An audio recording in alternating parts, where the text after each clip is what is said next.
Assalamualaikum warahmatullahi wabarakatuh. Selamat berjumpa kembali di channel Belajar Bersama Pak Gi. Semoga Anda semua sehat-sehat selalu dan senantiasa dalam lindungan Tuhan Yang Maha Esa. Saksikan video pembelajaran ini sampai selesai supaya Anda tidak tertinggal dengan materi pelajaran kimia.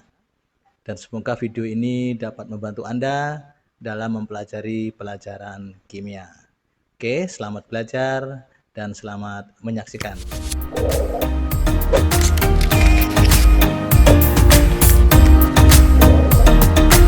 Pada video sistem koloid bagian yang ketiga ini akan membahas tentang koloid liofil dan liofob, kemudian pembuatan koloid dengan metode kondensasi dan metode dispersi, kemudian pemurnian koloid dengan metode dialisis, elektrodialisis, dan ultrafiltrasi.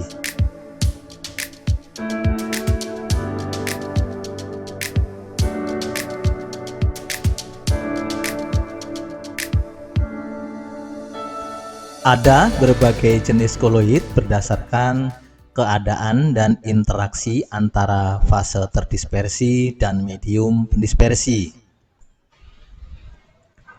Tiga jenis utama koloid adalah sol, sistem padat dalam cairan, yaitu koloid yang fase terdispersinya padat dan medium pendispersinya cair.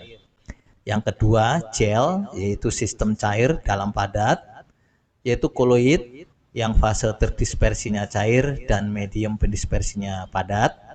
Yang ketiga, emulsi, sistem cairan dalam cairan, yaitu sistem koloid yang fase terdispersinya cair dan medium pendispersinya cair. Berdasarkan interaksi antara medium pendispersi dan fase terdispersi, koloid yang memiliki medium dispersi cair dibedakan menjadi koloid liofil dan koloid liofob. Koloid liofil disebut juga koloid yang menyukai cairan. Jika air sebagai media dispersi disebut koloid hidrofil, sedangkan koloid liofob disebut koloid yang tidak menyukai cairan. Jika air sebagai media dispersi disebut koloid hidrofob. Koloid liofil disebut koloid yang menyukai cairan karena memiliki gaya tarik yang kuat terhadap medium pendispersinya. Jika digambarkan dengan gambar dapat diilustrasikan di sini bahwa koloid ini akan menarik medium pendispersinya sehingga medium pendispersinya akan membungkus koloid. Contoh dari koloid liofil adalah agar-agar, gom, gelatin, pati atau kanji, permen karet, sabun, deterjen, protein yang dilarutkan dalam air. Sedangkan koloid liofob disebut koloid yang tidak menyukai cairan karena koloid ini memiliki gaya tarik yang lemah terhadap medium pendispersinya. Jika diilustrasikan dengan gambar, di sini terlihat bahwa koloid menjauhi medium dispersinya. Contoh dari koloid liofob yaitu sol belerang, sol FeOH3, sol sulfida, dan sol logam seperti sol emas, platina, dan sol perak.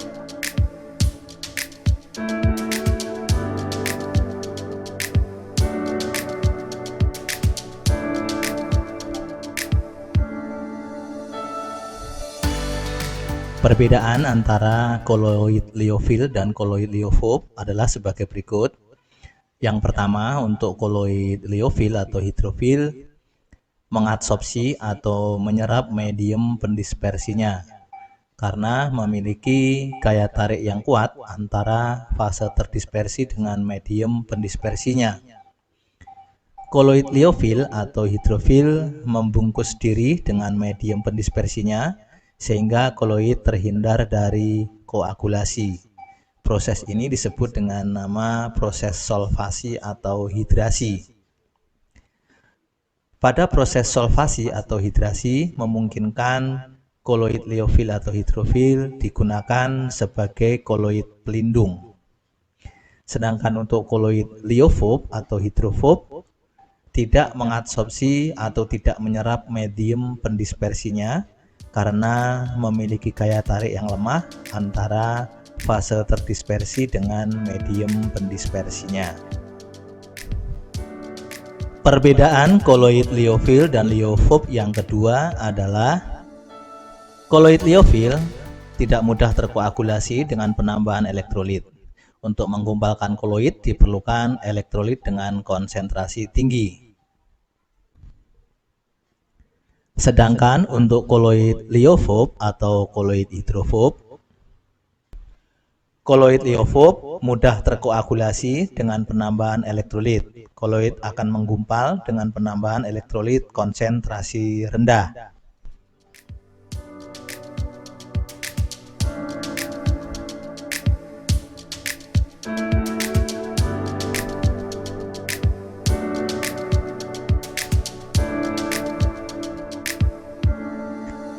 Agar koloid liofob tidak terkoagulasi dengan penambahan elektrolit, maka perlu ditambahkan koloid liofil untuk melindungi koloid liofob dari penggumpalan.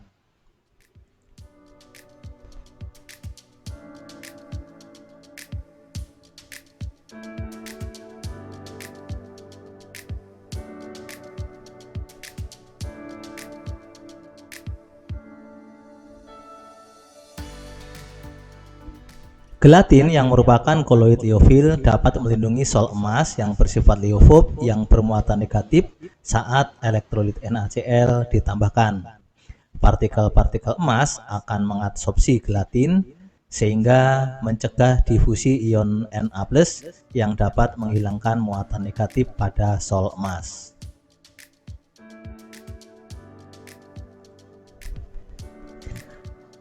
Perbedaan koloid liofil dan liofob berikutnya adalah koloid liofil bersifat reversible, artinya ketika fase terdispersi dari sol liofil telah digumpalkan atau dipisahkan dari medium pendispersinya, fase terdispersi tersebut dapat diubah kembali menjadi sol liofil. Sedangkan untuk koloid liofob bersifat tidak reversible. Artinya, ketika fase terdispersi dari sol liofob telah digumpalkan atau dipisahkan dari medium pendispersinya, fase terdispersi tersebut tidak dapat diubah kembali menjadi sol liofob. Perbedaan berikutnya, koloid liofil memberikan efek tindal yang lemah karena ukuran partikelnya relatif kecil, sedangkan untuk koloid liofob memberikan efek tindal yang kuat karena ukuran partikelnya relatif cukup besar. Perbedaan berikutnya, koloid liofil memiliki viskositas atau kekentalan yang lebih besar dibandingkan medium pendispersinya. Sedangkan koloid liofob memiliki viskositas atau kekentalan yang hampir sama dengan medium pendispersinya. Perbedaan koloid liofil dan liofob berikutnya adalah koloid liofil dapat dibuat langsung dengan mencampur, mengocok, atau memanaskan fase terdispersi dengan medium pendispersi. Contohnya adalah pembuatan koloid kanji dalam air yang merupakan koloid hidrofil.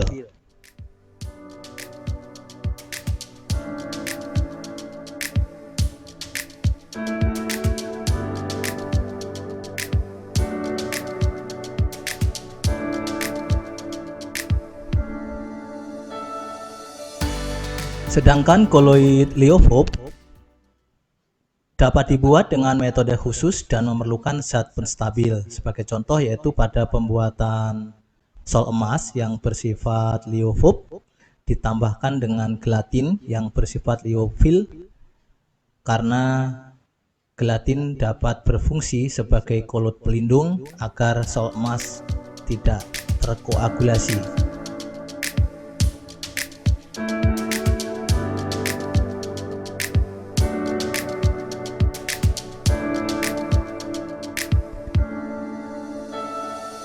Ada dua metode dasar dalam pembuatan koloid liofob, yaitu metode kondensasi atau penggabungan dan metode dispersi. Metode kondensasi atau penggabungan dapat dilakukan melalui reaksi dekomposisi rangkap, reaksi oksidasi, reaksi reduksi, dan reaksi hidrolisis. Sedangkan pada metode dispersi ada 3 metode, yaitu metode mekanis, metode peptisasi, dan metode busur Bredig.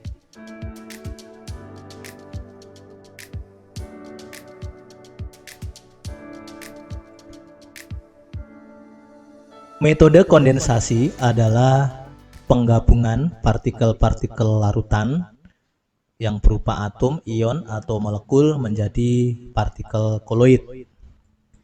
Pembuatan koloid dengan metode kondensasi dapat dilakukan melalui reaksi dekomposisi rangkap. Sebagai contoh adalah sol arsen sulfida dapat dibuat dengan cara mengalirkan gas hidrogen sulfida ke dalam larutan arsenik trioksida. Yang kedua, metode kondensasi dapat dilakukan melalui reaksi oksidasi. Contohnya yaitu pada pembuatan sol belerang dapat dilakukan dengan cara mengalirkan gas hidrogen sulfida ke dalam larutan sulfur dioksida. Berikutnya, metode kondensasi dapat dilakukan melalui reaksi reduksi. Contohnya, sol emas dapat dibuat dengan cara mereduksi garam emas klorida menggunakan pereduksi organik yaitu formaldehid. Metode kondensasi juga dapat dilakukan melalui reaksi hidrolisis. Contohnya yaitu pembuatan sol FeOH3 dapat dilakukan dengan reaksi hidrolisis garam periklorida dengan air mendidih.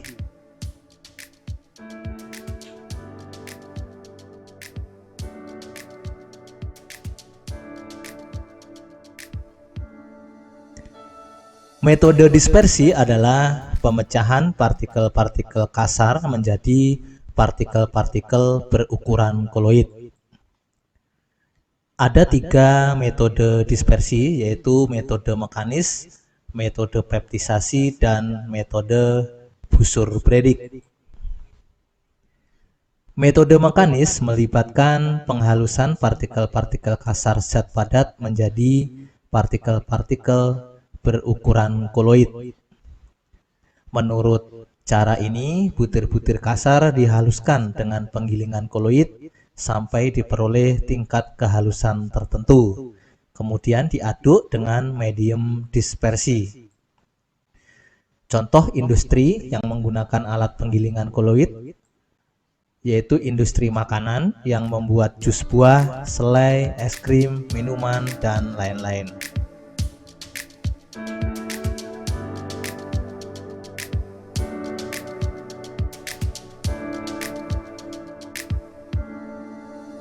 Pembuatan koloid metode peptisasi yaitu pembuatan koloid dari butir-butir kasar atau dari suatu endapan dengan bantuan suatu zat pemeptisasi atau pemecah yaitu elektrolit yang mengandung ion sejenis.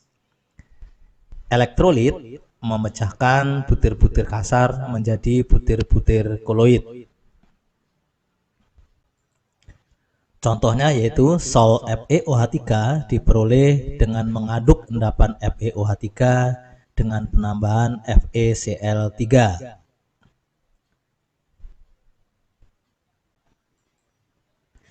Ion Fe13 dari besi klorida teradsorpsi oleh endapan besi hidroksida sehingga sol FeOH3 bermuatan positif.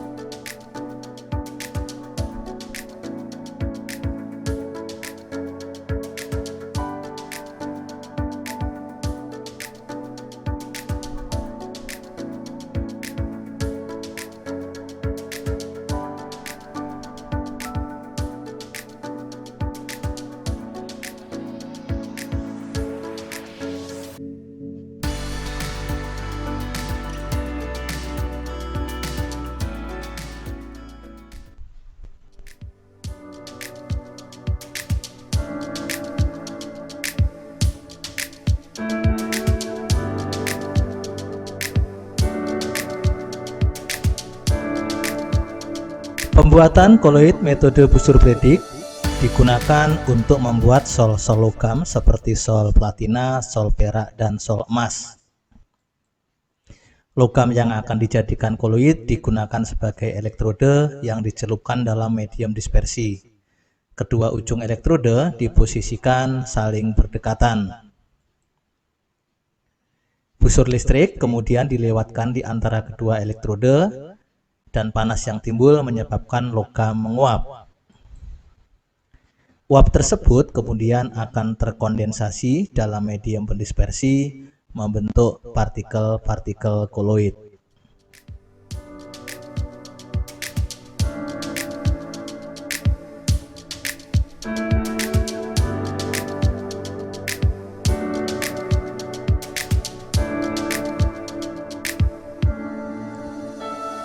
Dalam pembuatan koloid, terkadang sering terdapat banyak partikel zat terlarut dan kelebihan elektrolit yang dapat mengganggu kestabilan koloid. Partikel pengganggu tersebut harus dihilangkan dengan cara pemurnian koloid. Pemurnian koloid dapat dilakukan dengan beberapa metode, diantaranya yaitu dengan metode dialisis, metode elektrodialisis, dan metode penyaringan ultra.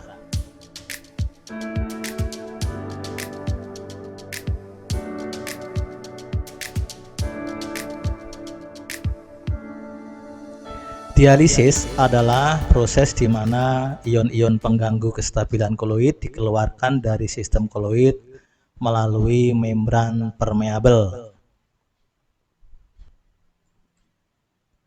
Koloid yang terdiri dari ion atau molekul dimasukkan ke dalam kantong perkamen atau kantong membran permeabel yang dicelupkan ke dalam air yang mengalir. Kantung perkamen dapat dilewati oleh ion-ion dan molekul pengganggu kestabilan koloid, tetapi menahan koloid, sehingga ion-ion keluar dari kantung dan hanyut bersama air.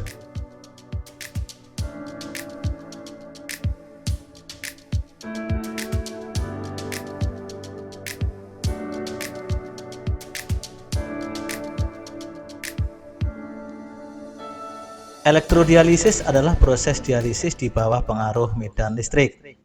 Elektrodialisis hanya dapat digunakan untuk memisahkan partikel-partikel elektrolit terlarut. Pada metode elektrodialisis, listrik tegangan tinggi dialirkan melalui elektrode sehingga ion-ion dari elektrolit dalam sistem koloid akan bergerak menuju elektrode lalu hanyut bersama air yang mengalir, sedangkan koloid murni akan tertahan di dalam kantung perkamen.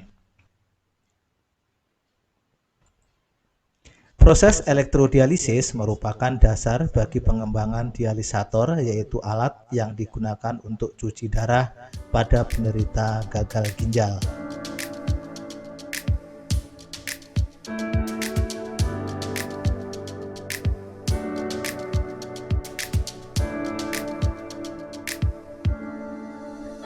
Ultrafiltrasi adalah proses di mana koloid dipisahkan dari partikel-partikel zat terlarut dengan menggunakan ultrafilter atau penyaring ultra.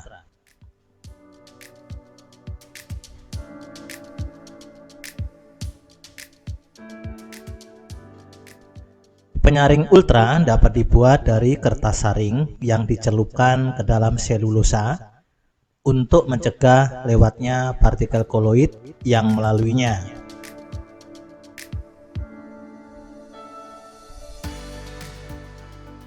Proses pemurnian sistem koloid dengan penyaringan ultra merupakan proses yang lambat sehingga tekanan harus dinaikkan untuk mempercepat proses penyaringan.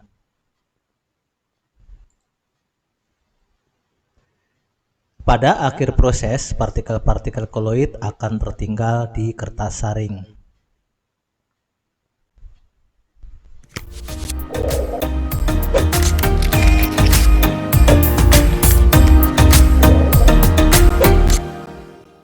Demikian tadi pembahasan materi hari ini. Sebelum saya akhiri, ada pertanyaan yang harus Anda jawab sebagai tugas pembelajaran untuk hari ini. Adapun pertanyaannya adalah sebagai berikut.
Demikian tadi pembahasan materi tentang koloid liofil dan koloid liofob serta metode pembuatan koloid dan metode pemurnian koloid.